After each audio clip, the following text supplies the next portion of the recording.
कोटद्वार की सम्मानित जनता को मेरा प्रणाम। जिस प्रकार हम कोटद्वार में विभिन्न मुद्दों को निरंतर दिखाते आ रहे हैं और जिसकी हमारे कोटद्वार को ज़रूरतें हैं उन चीज़ों को भी हम दिखाने का प्रयास करते हैं जिससे कोटद्वार की जनता का भला हो सके। और आज हम आए हैं कलाल घाटी हल्दू खाता में। मैं विजय रावत, जिला अध्यक्ष यूथ कांग्रेस। मेरे साथ नीरज बोगड़ा भाई जी हैं जो प्रदेश महासचिव हैं सोशल मीडिया के। मेरे साथ मेरे मित्र हैं रानू जो यूथ कांग्रेस के कार्यकर्ता हैं जो निरंतर मेरे साथ बने रहते हैं। आज हम एक जो कोटद्वार की सबसे महत्वपूर्ण जिसे कहते हैं जरूरत भी बोल सकते हैं और जिसका आज तक कोटद्वार की जनता को बहुत बेसब्री से इंतजार है, वो है मेडिकल कॉलेज। आज हम यहाँ पर आए हैं जिस प्रकार जब माननीय सुरेंद्र सिंह नेगी जी स्वास्थ्य मंत्री थे, उनके अथक प्रयासों से मेडिकल कॉलेज के लिए जमीन भूमि को जो आवंटन कराया गया था 192 ये बीघा जमीन है। उन्होंने एक ख्वाब था उनके लिए कि कोटद्वार की जो जनता कहीं ना कहीं स्वास्थ्य को लेकर बाहर जाती है, रेफर होना पड़ता है।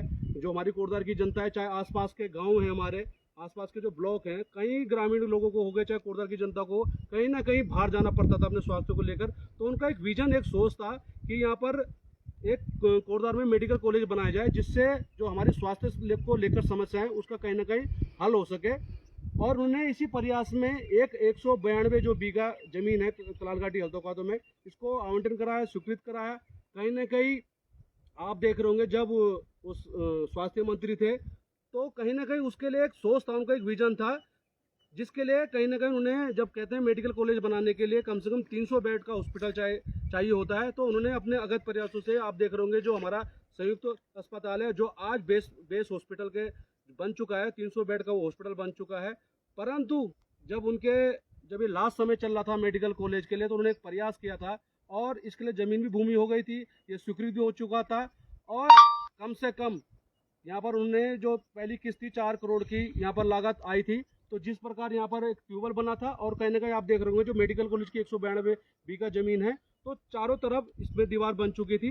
परंतु सरकार बदलते ही भाजपा की सरकार आती है 2017 में और आज कम से कम 8 साल हो गए हैं ये मेडिकल कॉलेज अंधेरे में अटका हुआ है। यहाँ पर मेडिकल कॉलेज नहीं बना हुआ है। आप मेडिकल कॉलेज की तो बात करें, जो हमारा जो सरकारी हॉस्पिटल है, बेस अस्पताल है, आप उसको देख रहे होंगे 8 सालों में वो रेफर सेंटर बन चुका है। वहाँ पर डॉक्टरों की कमी है, जबकि जब ये माननीय मंत्री स्वास्थ्य मंत्री नेगी जी थे तो उनके टाइम पे कोई भी डॉक्टरों की कमी नहीं थी। पर आज देख रहे होंगे 8 सालों में कहीं ना कहीं ये देख रहे होंगे हमारा जो कोटद्वार है स्वास्थ्य के उसमें कहीं ना कहीं बहुत लोग परेशान है, गांव के लोग परेशान है, उनको कहीं ना कहीं रेफर होना पड़ रहा है अपने कोटद्वार के क्षेत्र में होते हुए। जो हमारी कोटद्वार की विधायिका भाजपा की विधानसभा अध्यक्ष हैं, परंतु आज तक उन्होंने स्वास्थ्य के को लेकर कभी भी कोटद्वार में कभी ध्यान नहीं दिया है। तो कहीं ना कहीं आप देख रहे हो इतनी घटना हो चुकी है तो कहीं ना कहीं लोगों को, हमारे कोटद्वार की जनता हो चाहे गांव की जनता हो, उनको रेफर होकर देहरादून भागना पड़ रहा है, कहीं दिल्ली भागना पड़ रहा है। कहीं ना कहीं बहुत दुर्भाग्य की बात है। तो मैं इसमें ज़्यादा ना कहते हुए जो हमारे नीरज बोगड़ा जी हैं बहुत बारीकी से इस जो ज़मीन के बारे में हो गया, चाहे यहाँ पर जो भी आप देख रहे होंगे जो भी घटना है इस मेडिकल कॉलेज में, जो फील्ड आज हमें मैदान दिखा रहे 192, इसके बारे में हमारे नीरज बोगड़ा जी बहुत बारीकी से जानकारी देंगे। धन्यवाद। देखिए, जो हम यहाँ पे आज आए हैं मेडिकल कॉलेज की भूमि पे, हमारा मकसद लोगों को ये दिखाने का है कि ये जो ज़मीन है इस समय जो आवंटित हुई थी मेडिकल कॉलेज के लिए, उसकी क्या हालत है। एक बार आप ज़रा दिखाइए कि इसकी जो दीवारें हैं वो हवा में लटकी हुई है और इसमें लगभग 15 फीट के आसपास खनन हो चुका है। ये पूरी 192 बीघा जो भूमि थी, इसमें जो अनुमान लगाया गया कि लगभग 70% भूमि पे खनन हो चुका है और ये सारा जो प्रोजेक्ट था ये खटाई में पड़ चुका है अवैध खनन की वजह से। और ये जो बिल्डिंग आप यहाँ पे देख रहे होंगे पीछे, ये बिल्डिंग है, ये अब लीपा पोती करके या जो भी आप बोलिए योजना को, ऐसा था कि ये भूमि थी ये वन विभाग के अंतर्गत भूमि थी जिसका कि बहुत अथक प्रयासों के बाद ये भूमि मेडिकल कॉलेज के लिए आवंटित करवाई गई। अब नई योजना का जैसे कि आप देख ही रहे होंगे आजकल एक होड़ सी मची है हर गली हर नुक्कड़ चौराहे पे अपने नाम के बोर्ड लगवाने की।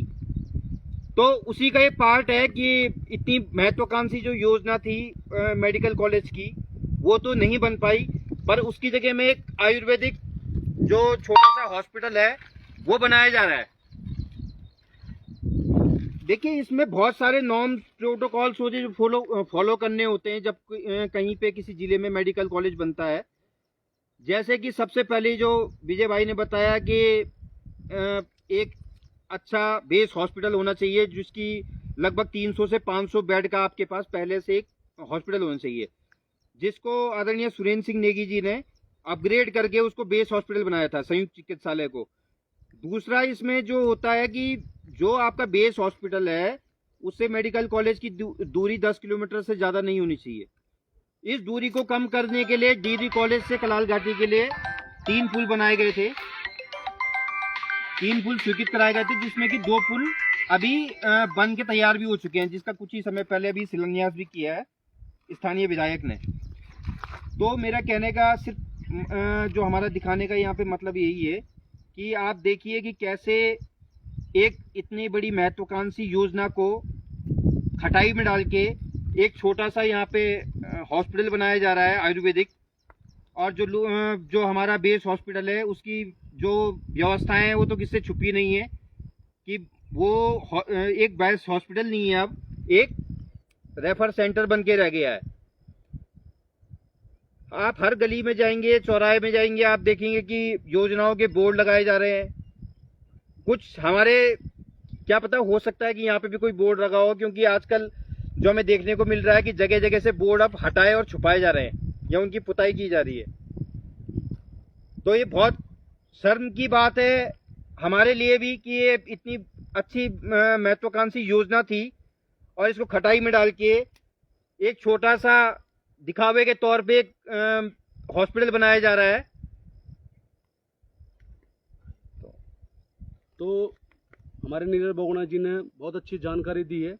मैं साथ ही साथ एक बात और कहना चाहता हूँ कि इसमें कई मेडिकल हॉस्पिटल को लेके, मेडिकल कॉलेज को लेके बहुत बड़े सवाल उठे थे कि एक ज़िले में एक ही मेडिकल कॉलेज हो सकता है।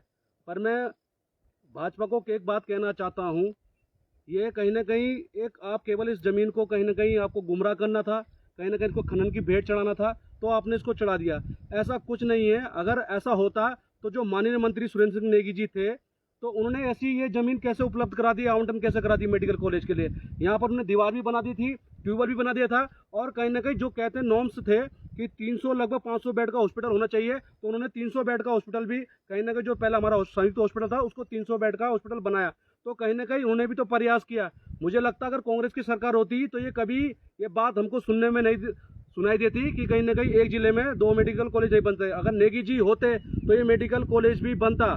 मैं आज भी बता रहा हूँ, अरे वो अगर आज हमारी सरकार नहीं है तो अगर कोटद्वार के वो विधायक भी होते तब भी ये मेडिकल कॉलेज बनता, पर इनके बस के बात बनाना नहीं है, शायद इनको जानकारी नहीं है। पर आप कहीं ना कहीं देख रहे होंगे, आप ये यहाँ पर आयुर्वेदिक हॉस्पिटल बना रहे हैं, ठीक है, हमारा आयुर्वेदिक हॉस्पिटल का कोई विरोध नहीं है, कोई बात नहीं।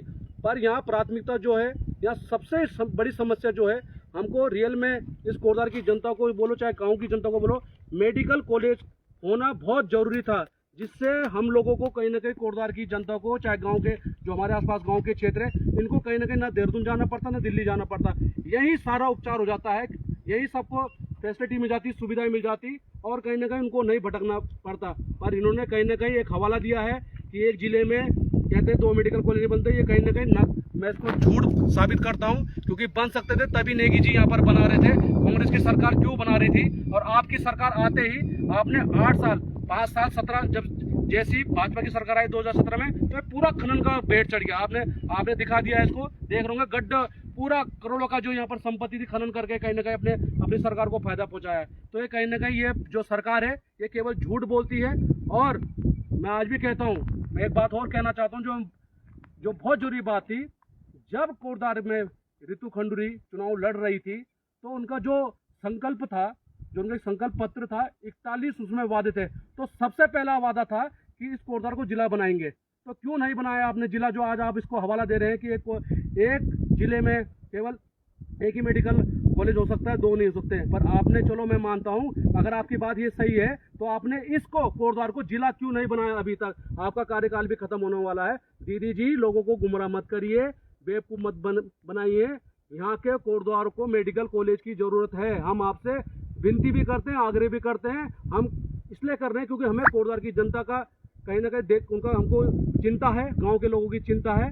मैं चाहता हूँ, मेरा निवेदन भी रहेगा, हम ये नहीं कि हम कोई विरोध करना चाह रहे, हम कोटद्वार की जनता से अपील और निवेदन करना चाहते हैं कि आप इसको कहीं ना कहीं मेडिकल कॉलेज यहाँ पर बनाइए। जो 192 बीघा आपको मिली भी है नेगी जी के प्रयासों से, उनका एक विजन है, उनका एक सोच है, हम चाहते हैं।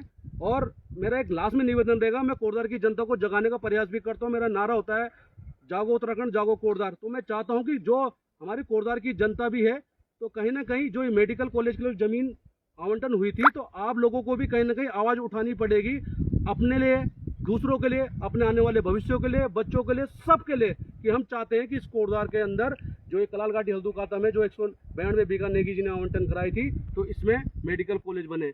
इसी शब्दों के साथ मैं अपनी वाणी को विराम देता हूँ। जय भारत, जय उत्तराखंड, जय यूथ कांग्रेस। धन्यवाद।